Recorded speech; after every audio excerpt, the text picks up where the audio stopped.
नमस्ते। मैं प्रदीप धलेट। आज हम नागार्जुन जी की प्रसिद्ध कविता फसल का वावार सहित वर्णन करेंगे। इस कविता के माध्यम से नागार्जुन जी ने किसान और प्रकृति के महत्व पर प्रकाश डाला है। नागार्जुन जी कहते हैं कि जो अनाज, फल, सब्जियां हम घर बैठकर मजे से स्वाद के साथ खाते हैं,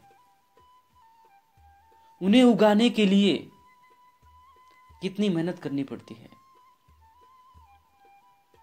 कितना लोग अपना खून पसीना बहाते हैं, किन किन चीजों की इसके लिए जरूरत पड़ती है, किन किन चीजों की आवश्यकता होती है। यह सारी बातें नागार्जुन जी ने अपनी इस कविता के माध्यम से स्पष्ट की है। यह कविता हमें संदेश देती है कि हमें सबके महत्व को समझना चाहिए, सबके परिश्रम की सराहना करनी चाहिए। नागार्जुन जी कहते हैं कि किसी एक काम के पीछे केवल एक व्यक्ति नहीं होता, उसके पीछे और भी अनेक व्यक्ति होते हैं, और भी अनेक व्यक्ति का परिश्रम छिपा होता है। इसीलिए हमें सबके मेहनत की सराहना करनी चाहिए। कविता इस प्रकार से है। एक के नहीं, दो के नहीं, ढेर सारी नदियों के पानी का जादू। भावार्थ इस प्रकार से है। इन पंक्तियों के माध्यम से नागार्जुन जी स्पष्ट करते हैं कि फसल एक दो नदियों के पानी से मिलकर नहीं उगाई जाती। इसके लिए बहुत सारी नदियों के पानी की आवश्यकता पड़ती है।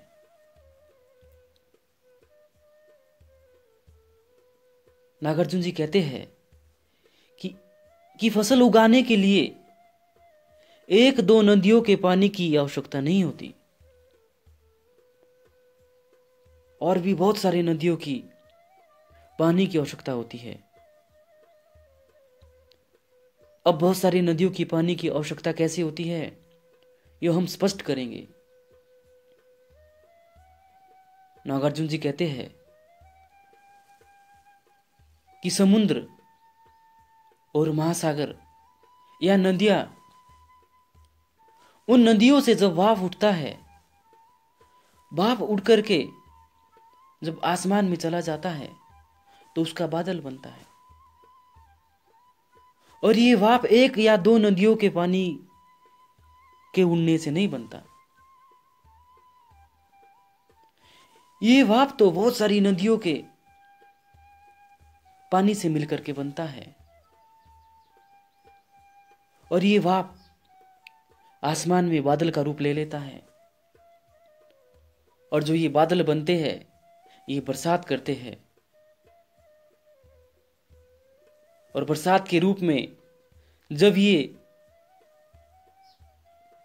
किसी उगाए गए अन्न, फल या सब्जी पर गिरती है तो उससे फसल तैयार होने में सहायता मिलती है। आगे नागार्जुन जी कहते हैं, एक के नहीं, दो के नहीं, लाख लाख कोटि कोटि हाथों के स्पर्श की गरिमा। यहां पर नागार्जुन जी व्यक्तियों के परिश्रम, व्यक्तियों के मेहनत, व्यक्तियों के स्पर्श की महिमा के बारे में कहते हैं। नागार्जुन जी कहते हैं कि फसल एक दो व्यक्ति के मेहनत से नहीं उगती है। फसल को उगाने के लिए, उसकी देखभाल करने के लिए एक दो व्यक्ति की हाथ की जरूरत नहीं होती। इसके लिए तो लाखों, कोटि अर्थात करोड़ों, इसके लिए तो लाखों करोड़ों हाथों की आवश्यकता होती है। लाखों करोड़ों हाथों की महत्व की आवश्यकता पड़ती है, तभी फसल तैयार होती है। एक दो व्यक्ति सिर्फ अपने लिए, अपने गुजारे के लिए फसल उगा सकता है, लेकिन अगर बात पूरे देश की हो, पूरे देश को, पूरे देश से भोजन करवाना हो, तो इसके लिए एक दो व्यक्ति नहीं, लाखों करोड़ों व्यक्ति को मेहनत करनी पड़ेगी, तब जाकर के सभी के लिए अन्न दिया जा सकता है। आगे नागार्जुन जी कहते हैं, एक के नहीं, दो की नहीं, हजार हजार खेतों की मिट्टी का गुणधर्म। साथ में नागार्जुन जी यह भी स्पष्ट करते हैं कि केवल एक ही मिट्टी पर हर प्रकार की फसलें नहीं उगाई जाती। हर प्रकार की फसल उगाने के लिए, जैसे मक्का, गेहूं, कपास, चाय, चावल या कोई सब्जी, कोई फल, इन सभी को उगाने के लिए बहुत सारी मिट्टियों की आवश्यकता पड़ती है। ये सारी फसलें एक ही मिट्टी पे नहीं उगाई जाती और ना ही उग सकती है, क्योंकि हर मिट्टी के अपने अपने गुण होते हैं। नागार्जुन जी कहते हैं कि हर प्रकार की फसल उगाने के लिए, हर प्रकार की सब्जी, हर प्रकार के फल उगाने के लिए एक दो मिट्टी की आवश्यकता नहीं होती है, इसके लिए हजारों मिट्टियों की आवश्यकता होती है। उदाहरण के लिए, जैसे अगर हम बात करें चावल, गेहूं, मक्का आदि उगाने की, तो इसके लिए लाल या पीली मिट्टी की जरूरत होती है। यदि कहीं लाल और पीली मिट्टी है तो वहां पर ये सभी फसलें उग सकती हैं। अगर हम बात करें कपास उगाने की, तो इसके लिए काली मिट्टी की आवश्यकता पड़ती है। अगर हम बात करें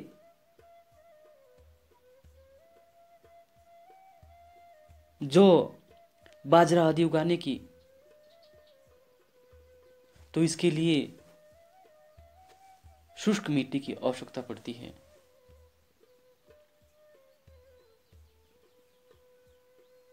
ये सारी फसलें अलग अलग प्रकार की मिट्टियों पर उगाई जाती हैं। तो नागार्जुन जी कहते हैं कि फसलों को उगाने के लिए एक दो मिट्टी की आवश्यकता नहीं होती है, हजारों मिट्टियों की आवश्यकता होती है, क्योंकि सभी मिट्टियों का अपना अपना गुण होता है। आगे वो कहते हैं कि फसल क्या है, और तो कुछ नहीं है वो, नदियों के पानी का जादू है वो, हाथों के स्पर्श की महिमा है, भूरी, काली, संदली मिट्टी का गुण धर्म है, रूपांतर है सूरज की किरणों का, सिमटा हुआ संकोच है हवा की तिरकन का। भावार्थ इस प्रकार से है।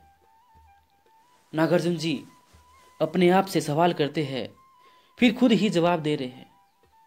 पहले वो सवाल करते हैं कि फसल क्या है, क्या है ये फसल जो हमारे सामने पेश है, जिसको हम बड़े ही स्वाद से, बड़े ही चाव से, बड़ी ही रुचि से खा रहे हैं।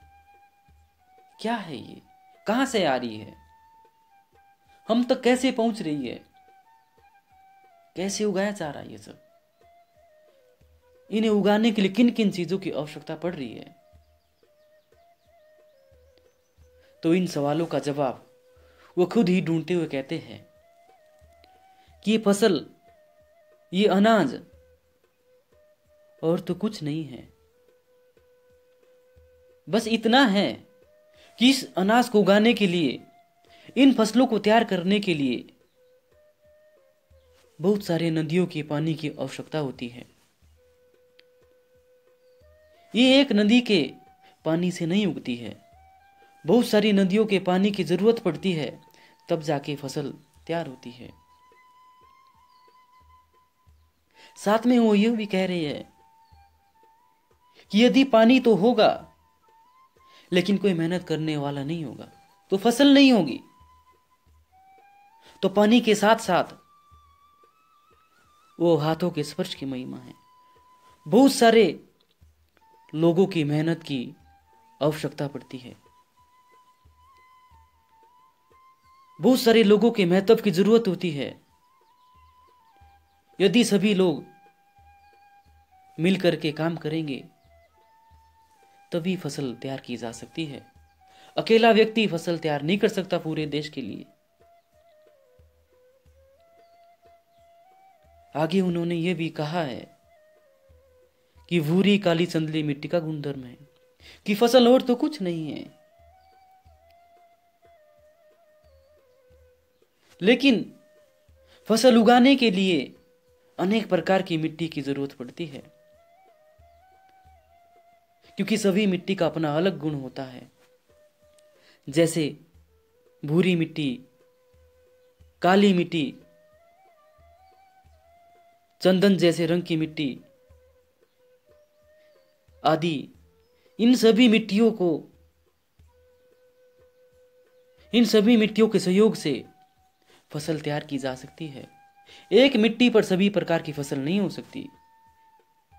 नागार्जुन जी कहते हैं कि सभी फसलों को उगाने के लिए भूरी मिट्टी, काली मिट्टी, संदली अर्थात चंदन वाली जैसे रंग की मिट्टी, लाल मिट्टी, लेटराइट मिट्टी, शुष्क मिट्टी, इन सभी मिट्टियों की आवश्यकता होती है। इन सभी मिट्टियों के गुणों की आवश्यकता होती है, क्योंकि सभी मिट्टियों के अलग अलग गुण होते हैं। एक मिट्टी सभी फसल अपने ऊपर नहीं उगा सकती।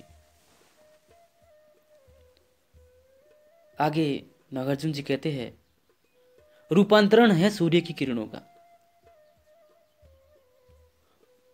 और इसके अतिरिक्त फसल को उगाने के लिए सूरज की किरणों की भी आवश्यकता होती है, क्योंकि सूर्य की किरणों के माध्यम से ही फसल अपना भोजन तैयार करती है। रूपांतरण से हमारा अभिप्राय है एक रूप से दूसरे रूप में लाने की प्रक्रिया। जो फसल होती है वो सूर्य की किरणों को रूपांतरण करके उसे अपने भोजन के रूप में ले लेती है, उसका रूपांतरण करके उन किरणों से अपना भोजन बनाती है, अपना भोजन तैयार करती है। आगे कवि कहते हैं कि सिमटा हुआ संकोच है हवा की तिरकन का, कि इसके साथ साथ फसल को उगाने के लिए हवा की भी आवश्यकता होती है, क्योंकि हवा के सहारे ये फसल के दाने सिकुड़ और सिमट जाते हैं। हवा से ही बीज फसल बनकर तैयार हो जाती है। सिमटा हुआ संकोच है हवा के थिरकन का। जो हवा की थिरकन है, थिरकन से हमारा अभिप्राय हिलने से है। जब हवा चलती है तो उससे फसल हिलती है, हिलने लगती है, और इस थिरकन से, इससे फसल धीरे धीरे सिकुड़ जाती है। सिमटा अर्थात सिकुड़ना, सिकुड़ जाती है और सिकुड़ करके ये फसल पक जाती है, तैयार हो जाती है। अर्थात नागार्जुन जी कहते हैं कि फसल और तो कुछ नहीं है। फसल को उगाने के लिए पानी की आवश्यकता पड़ती है, और पानी के साथ साथ मजदूरों की भी आवश्यकता होती है। यदि पानी है, मजदूर नहीं है, तो फसल नहीं होगी। यदि मजदूर है, पानी नहीं है, तो फसल नहीं होगी। यदि बीज है लेकिन उस प्रकार की मिट्टी नहीं है जिस प्रकार का हमारे पास बीज है, जिस मिट्टी में वो बीज उगता है, तो फसल नहीं होगी। यदि धूप ही नहीं लगेगी तो भी फसल नहीं होगी, क्योंकि जो फसल है अपना भोजन तैयार नहीं कर पाएंगी। यदि हवा नहीं होगी तो फसल पकेगी ही नहीं। इसलिए नागार्जुन जी कहते हैं कि एक फसल को उगाने के लिए इन सभी चीजों की आवश्यकता पड़ती है, और इनसे सबसे अधिक जिसकी जरूरत होती है वो है किसान। यदि किसान ही नहीं होगा, किसान फसल ही नहीं उगाएगा, तो इन सभी चीजों के होने के बावजूद भी फसल तैयार नहीं होगी। इसलिए हमें किसान के महत्व को समझना चाहिए और उनके परिश्रम की सराहना करनी चाहिए। आज के लिए इतना ही। धन्यवाद।